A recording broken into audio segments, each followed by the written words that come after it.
S'ouvrir grandement l'esprit, épisode 2. L'idée donc de ces vidéos, c'est d'exploser ses croyances, vraiment de dépasser ses limites mentales. Je propose des façons de penser qui viennent de références de livres spirituels, qui vont donc très loin, et le but c'est d'aller aussi loin que possible dans l'imaginaire et dans l'abstrait, et ensuite de ramener ça et d'essayer de le vérifier, de se motiver à essayer des nouveaux trucs, et d'essayer en tout cas de changer nos vies, ne serait-ce qu'en utilisant donc l'énergie de ces grandes croyances qu'on aura mis en place. Alors je reprends le livre que j'avais utilisé dans la vidéo d'avant, 7 parle, qui existe donc en français aussi, un livre sur la métaphysique et sur plein de trucs top. Et je pense que je vais prendre que ce bouquin-là pour cette vidéo-là, parce que j'ai fait 25 minutes sur la première, donc là je vais essayer être comme ça plus court. Et donc je vais prendre sur le chapitre 19, et je vais lire 5 petits passages entre la page 271 et la page 273, qui vont être sur le thème du corps, que j'avais déjà pris comme première référence de la première vidéo, où je parlais du fait qu'il était possible d'aller à l'intérieur du corps, et de voir un petit peu ce qui s'y passait, et c'est un petit peu ce que va dire Seth aussi. Donc Seth, pour ceux qui ne savent pas, c'est une entité canalisée par Jane Roberts, hein. Vous avez l'auteur qu'elle a. Et donc, il sait plein de trucs sur la métaphysique, et il nous donne des informations complètement dingues. Et pour ça, il est génial.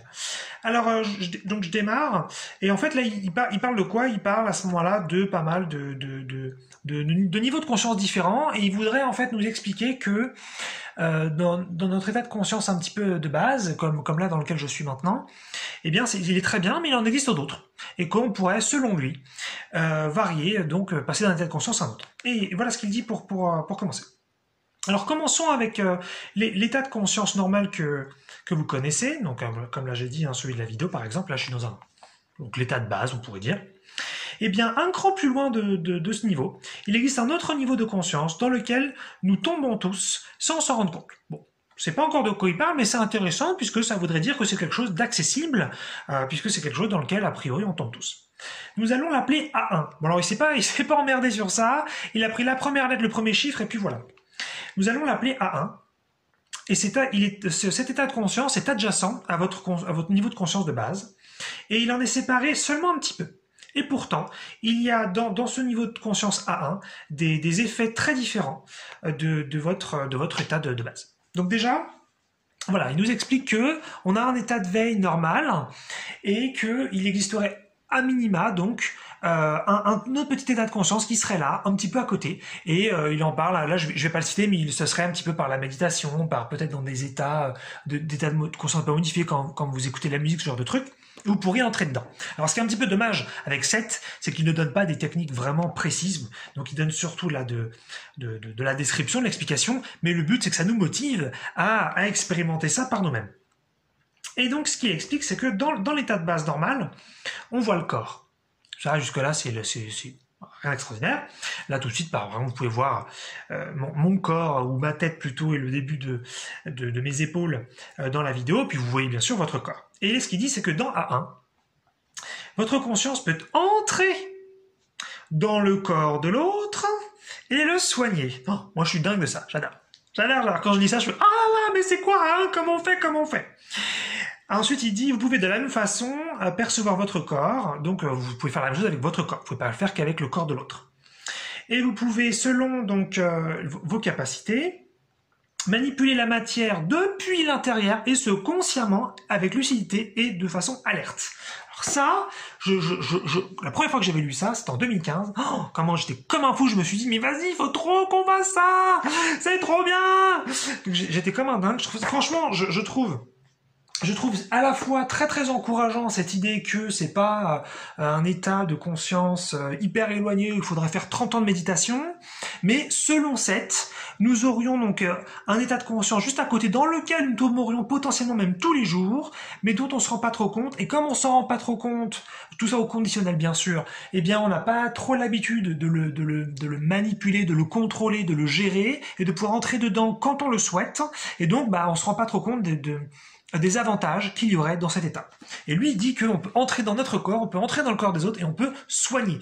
Et ça, c'est vraiment un truc qui me semble très important pour, je pense, notre espèce humaine, qu'on apprenne à se soigner nous-mêmes, à se régénérer nous-mêmes, et qu'on apprenne à devenir conscient de notre puissance, de notre énergie interne. Donc, encore une fois, je trouve ça très dommage qu'il ne fasse pas à ce moment-là un partage de conscience, une communication par conscience pour qu'il nous donne exactement par la conscience l'information de comment on peut faire ça, mais c'est pas grave. Il nous donne au moins de l'information qui est intéressante et qui demande à être vraiment vérifiée, à être vraiment démontrée, et ça, je trouve ça extrêmement motivant. La page d'après, il donne un petit exemple intéressant par rapport au corps aussi, comme ça. Il dit, vous pouvez percevoir la réalité du moment telle qu'elle est perçue, telle qu'elle existe, par exemple, pour votre intestin ou pour votre main. Avec expérience et entraînement, l'instant présent et la dynamique qui existe simultanément dans votre corps peut être perçue et ressentie.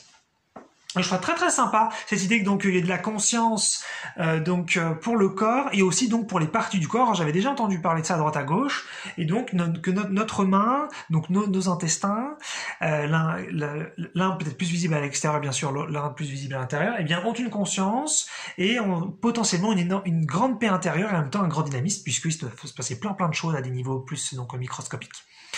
Et voilà, et ça c'est quelque chose qu'on pourrait percevoir à travers A1. Et ce qu'il faut savoir qui est très intéressant, c'est que dans ce chapitre 19 de cette parle, eh bien, il y a, en fait, il va parler de A2, A3 et de plein de choses que là, je vais pas les aborder. Et on voit qu'à chaque fois, c'est des niveaux beaucoup plus profonds. Et ça que je trouve assez fou et en même temps un petit peu énervant dans le bon sens du terme, c'est que finalement, A1, c'est le premier niveau dont il parle, dans lequel j'ai l'impression qu'on peut faire des tonnes de trucs, mais il nous dit pas exactement comment faire, mais en tout cas, ça donne super envie d'apprendre à le faire. Un peu plus loin, il dit que alors ça c'est très intéressant, c'est que donc là on était sur le corps physique et là il va parler un petit peu du corps mental. Je cite quelques petites phrases.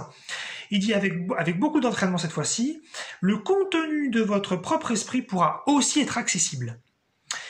Vous pourrez voir vos pensées aussi clairement que vous voyez vos organes. Et ça me semble aussi super génial et super essentiel, que l'on puisse soigner notre propre corps et que l'on puisse voir aussi nos pensées et que l'on puisse comme ça un petit peu plus les choisir, les modifier, puisque nos pensées jusqu'ici, pour la conscience collective humaine, pour la conscience un petit peu de base, et dans laquelle je veux bien tout à fait m'inclure, eh bien, c'est pas encore, voilà, on subit encore nos pensées aujourd'hui en tant qu'humain, on ne les choisit pas, on ne voyage pas en elles, et donc selon cette, dans A1, qui serait un état de conscience, encore une fois, un petit peu quotidien, dans lequel on entre et on sort, on s'en rend même pas trop compte, et eh bien, on pourrait faire tout ça. Oh, j'ai trop envie de maîtriser ça fait très longtemps que je suis sur le coup.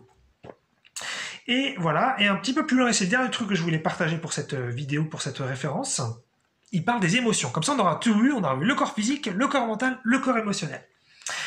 Les émotions peuvent être examinées de la même façon. Elles peuvent apparaître, en revanche, donc, différemment, avec beaucoup plus de mobilité. Les pensées, par exemple, donc là, il revient un petit peu sur les pensées. Les pensées, par exemple, peuvent apparaître telles des structures stationnaires, comme des fleurs, des arbres, des maisons ou des paysages. Oui, parce que ce qu'il disait un petit peu avant que j'ai pas dit, parce que ça me semblait pas hyper important, c'est que on peut percevoir ces choses-là en tant que symbole à l'intérieur de nous.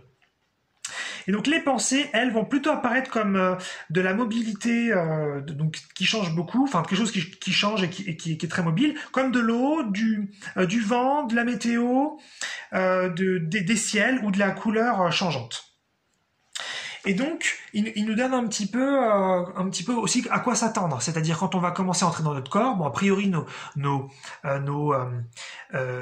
organes, bon, on va pouvoir les percevoir, les voir a priori comme un chirurgien qui nous ouvrirait, qui regarderait. Nous, on va juste le faire avec la conscience, on va pouvoir se balader dedans et puis c'est tout.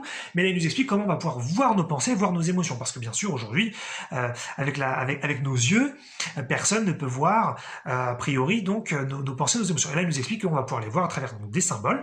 On va voyager dans la conscience du corps, on verra donc nos pensées de façon un peu plus fixe, un petit peu donc de structures qui bougeraient pas trop, et puis nos émotions comme chose de très très changeant qui bouge très très vite.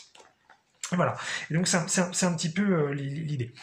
Et donc je trouve ça franchement dingue puisque à la fois ça nous donne cette idée que vraiment on peut soigner par soi-même, qu'on pourrait modifier nos émotions, qu'on pourrait modifier nos pensées, et qu'il y a toute une conscience interne qu'on connaît pas du tout, et que finalement même si je dirais les psychologues, les thérapeutes, tous ces gens qui sont voués à nous filer des coups de main sur plein de sujets, ils aident énormément. Il peut y avoir beaucoup de bienveillance dans ces métiers, mais finalement ils savent rien de tout ça, ils savent pas faire du tout.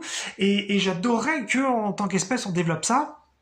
et que voilà, on apprenne vraiment donc à sentir ça, à savoir ça. On pourrait déjà régler énormément de choses et en finir donc avec tous les problèmes émotionnels, tous les problèmes mentaux, si c'est une sorte de pensée en tout cas, et puis donc tous les problèmes physiques. Et ce qui est fou, vraiment, je me répète, ce qui est fou, c'est vraiment cette idée mais c'est juste A1, c'est-à-dire c'est censé être le truc, voilà, c'est le prochain niveau de conscience, juste à côté, et donc faut vraiment aller vérifier ça, faut vraiment voir ce qui est vrai, pas vrai. Qu'est-ce qu'on peut faire, pas faire, mais il s'agit vraiment vraiment c'est un appel au voyage dans la conscience, au voyage de tout est possible et au voyage de l'indépendance et enfin de la puissance des humains. Donc n'hésitez pas à défoncer vos croyances, défoncer vos limites mentales, aller très très loin dans l'imaginaire, très très loin dans l'abstraction, c'est pas grave, ensuite on revient dans le concret, on revient dans le quotidien, on revient dans le pragmatisme, et qu'est-ce qu'on peut vérifier? Qu'est-ce qu'on peut faire? Qu'est-ce qu'on a envie d'expérimenter? Même si on se plante, même si on n'est pas certain, on peut tout à fait rester pragmatique et lucide et essayer plein de trucs. Et c'est trop cool.